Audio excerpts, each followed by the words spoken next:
Good morning. This is Dr. Michael Datcher, and welcome to the 445 Productive Through Joy show. This show airs each weekday morning, hella early AF at 4:45 a.m. Here on YouTube's Michael Datcher channel, then 4:45 p.m. on Facebook Live. Today we're talking about passion and productivity. What is the connection between passion and productivity? If you're new to the show, allow me to say a few words about myself. What we do, we speak to groups, schools, and organizations about being more productive through joy. We also help individuals tell their story by writing mini memoirs as a way to articulate the past and really write a future for themselves. You can go to productivethroughjoy.com to hear more about what we do. So thanks for being here. Again, today we're talking about a really important topic, passion and productivity. All right, so let's dive into the show. So if you're new to the show, this is your host and your boy, Dr. Michael Datcher. I'm the author of the New York Times bestseller, Raising Fences, which was a Today Show Book of the Month pick. That book's film rights were optioned by the actor Will Smith, whose people called my people, and I eventually agreed to write the screenplay for that particular project. I'm also the author of the acclaimed historical novel, Americas, which just came out, a book set 13 miles from Ferguson about an American family, a black family that has twins, identical twins.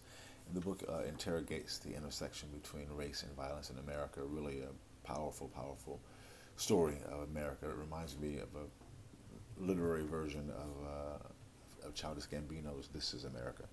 When I saw that video, I was like, "He made a video of my book. I don't even have to direct my own video now. He's already made it for me." I was really moved by Gambino's video because it reminded me so much of this book. So.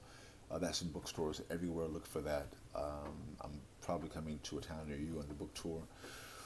Currently in LA. The next event, I'll let you know. Go to the website. I'm also the president of the board of the World Stage Literary and Jazz 501c3 nonprofit here in Los Angeles. My educational background is UC Berkeley as an undergraduate. My master's is from UCLA. And my PhD in English literature is from the University of California at Riverside. I'm currently a professor of English lit at LMU here in Los Angeles. I'm an expert at being productive, all right? I don't say that to brag or boast, but people are oftentimes surprised at my level of productivity, kind of given my pretty crazy background. I'm the product of a young girl who was raped at 16, gave birth to me at 17, and subsequently gave me up for adoption to an amazing single divorcee. So at the time, no biological father, no adopted father. Listen, difficult times for the young MD. Yeah, that's cool. Mob Deep famously said, "How you like me now?" And if I can be this productive and be so via joy, listen, so can many of us. And that's why I have such a passion for the show, for this work, because I know what it's like not to be in the joy and to come from difficulty and just to, listen, the MD has been through it and seen a lot of it. I haven't seen it all, but I've seen a lot of it out there, and I know there are a lot of people whose lives can be positively impacted by this message. I know that's because I know lots of people because of this type of work. And this, if you're watching this video, this is not a chance occurrence. You want to take advantage of opportunities. This is an opportunity that can transform your life, transform mine. So let's dive in. We're a bit behind schedule, so we're going to speak briefly today. We want to say a few words about framing your day, because on the morning show we like to speak on framing your day before your day has a chance to frame you at times when you're going through some serious stuff. If you know the show, I've had a series of crazy things happen basically in my life for the last 2 or 3 years, just an extraordinary series of really betrayals. I was reading a quote today from Ice Cube, which was posted by another brother whose name I can't recall. I think it was Anthony Samad posted this video. The folks who will hurt you are the folks you've helped. And I was thinking about, wow, when you are about giving and loving, at times people look at that as weakness. And so that's how they respond to it, as weakness. Here you are. If you know anything about loving and giving, it's such a work, to love and give. But at times people respond to that as weakness, and then you, of course, go off on them, and then the whole thing blows up. But in the process, it's such a painful experience. And that's been part of my personal journey the last few years. Just people who've been close to me really super betrayed me. It was extraordinary situations there. And that's not a unique situation. So that's why I can speak to it with such passion, because I know all about it, at least mostly about it. But the point is that sometimes those things get so hurtful, it'll wake you up in the middle of the night, or you'll wake up thinking about how could they? Well, I gave them so much love. It's my Buddhist friend and colleague Jan Williamson says, it's great to have your heart cracked wide open because you are able to live more fully. That's a poor paraphrase of her great quote, but I find that to be true as well. When you have been hurt like that, because as the great poet, whose name I just dropped under the pressure of the camera, the line is in the name of her book is, it'll come tomorrow I'm sure, is wounded in the house of a friend. It's like, when you love someone and you've been there for them, and they wound you, it's super painful. And so that can just create so much drama in our lives, internal frustration and all types of reactions and responses. So we know that's a thing for people, and that's important to know because we have to still go through our lives. We have children, we have families, we have to go to a job. We have to still keep living in the midst of, at times, pretty extraordinary heartbreak and hurt and struggle. So this part of the show, as I'm sharing a little more detail about it, because I know just about that, And so if you're watching this video or watching this show for the first time, you'll get a sense of the level of truth and insight and straight up power that we like to deal with, because we know that people are hurting, and that story doesn't have to be your story. Right? You can change that story. Part of what we do is help people change the story. You can rewrite that story. It's through our mini memoir program, which is part of our services.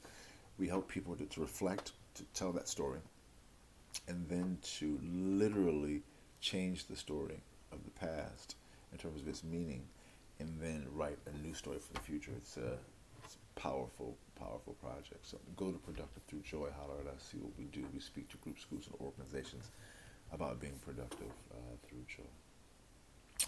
So what am I saying? Oh, I should probably say, I think I mentioned that yes, I think we're talking now about passion, so I got a little distracted.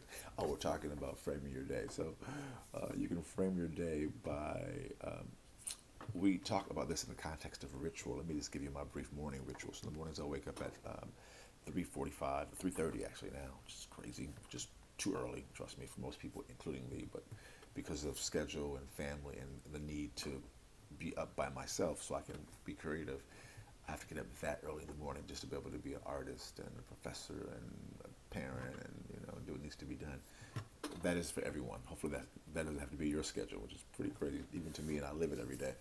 I read a couple of spiritual or business books. I do our show at 4:45 a.m. And then I work on my current book for a while longer. Then at sunrise, I go out to the beach to meditate, pray, do yoga. It's a powerful time. Come back, work on my book for a while longer, then go back to the beach, run up the coast, come all the way back to Venice, run back to Venice to go to my gym. I live along the coast here, so it allows for that beach access to be easy. And that reminder, I mentioned the beach because sometimes people think of California or the beach as some type of the wrong thing. Living at the beach means you're living in nature, and that's what I didn't know about until I moved to the beach years ago. Living in nature, you are astounded by the beauty and the creation and the passion of God, or maybe you want to call God Spirit, or call God Jesus, whatever you want to call God, but I'll use God as a broad term. When you live in nature, whether it's because I went camping also with my family a couple of weeks ago, whether it's mountain, lake nature, or beach nature, or whatever, living in nature is that can change your life, because you are reminded about the power of the universe, the power of the earth. The earth is amazing, and if you're an artist in particular, it's so beautiful. I'm just kind of going off a little bit today because I'm just feeling passionate about all of these things and grateful. So that's my morning ritual. All right. So by 10, 10:30, guys, I'm feeling amazing. My body is being flooded with endorphins, and that endorphin release gives me a sense of euphoria that I can then leverage to move myself towards my goals and objectives. Now, we're not saying do what I do. We're saying do what you do, and we help people kind of create a thing that they can do what they do by creating, helping them to create their own ritual based upon their needs, desires, schedules, etc., belief systems. So from those three books I'm reading three books now as part of my morning reading. I'm reading a book called Cash in the Flash, which is a book that combines spirituality with entrepreneurial strategies. Really unique book. The book is extraordinary, actually. I'm reading a book called Owning the Moment, which is kind of a book about being in the moment and then owning it. I'm reading a book called The Nag Hammadi Reader, which is a compendium of Gnostic or first, second, and third kind of spiritual literature based upon the Gnosis or Gnostic tradition, which is its foundation is that God is everywhere, including inside yourself. So it's important to know yourself and know the God inside of you. So that book is also a game changer. So from those three books, I extract some wisdom, which I call the morning chant. Today's morning chant is as a meditating natural mystic, my passion for giving, loving, forgiving, and living truth is how I express my passion for God. So I contemplate that idea throughout my day. I also create the morning and afternoon shows based upon it. Today we're talking about passion and productivity. Right? You can go to productivethroughjoy.com, have me come out and speak to your group, school, organization, see how we do, what we do, when we do I do. So yeah, let's dive into the topic today. And so we're talking about passion and productivity. And point one is that you want to have passion be your calling card. You know, when someone meets you, you want to allow them to see your passion for life. Well, point two is how do you get to that point without faking it and shaking it?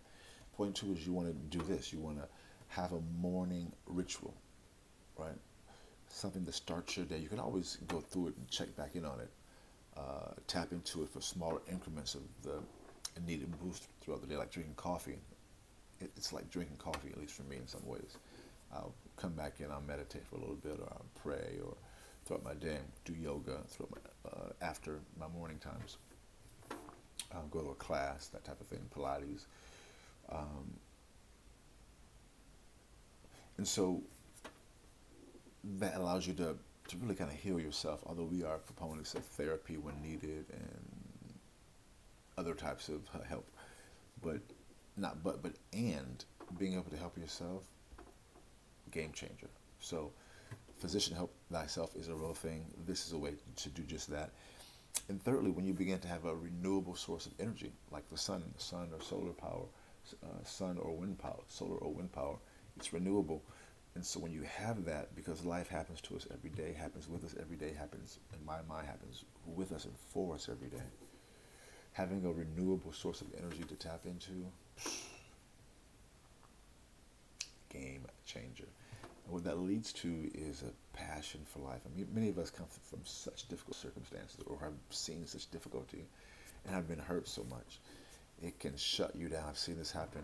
As an activist, I've been an activist in various expressions since I was 18.